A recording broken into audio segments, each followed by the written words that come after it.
আজকে তোমাদের দেখাবো যারা তারা এখনো কলেজে অ্যাডমিশন হতে পারোনি, তো তাদের জন্য গুড নিউজ রয়েছে। তো তাদেরকে আর কটা দিন ওয়েট করতে হবে। সবার প্রথমে আমরা সেন্ট্রাল অ্যাডমিশন পোর্টালে যাব। সেখানে গিয়ে এখানে শিডিউল ফর ফেজ 2 2 নম্বরে গিয়ে মুভ আপ রাউন্ডে যাব। এখানে এটাকে ক্লিক করার পরে আমরা সেই নোটিশটায় চলে যাব। সেখানে নোটিশটার মধ্যে প্রথমে 8 তারিখে দেওয়া আছে 8ই August, publication of institution wise course programme wise vacancy list across the state after the completion of the last page. যারা যারা অ্যাডমিশন ক্যান্সেল করে নতুন করে অন্য কলেজে অ্যাডমিশন হতে চেয়েছিলেন তার জন্য এটা 8ই আগস্ট করতে হবে।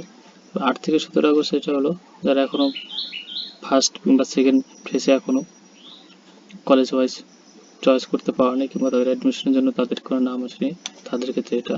তারপর 20 আগস্ট রয়েছে তাদের publication merit list, merit list publish করবে। তারপরে 15 আবার admission against of seat alignment হবে। 27 আগস্ট থেকে 4টা PM পর্যন্ত তাদের institution wise course programme wise seat alignment করতে হবে। তো আজকে এইটুকুই।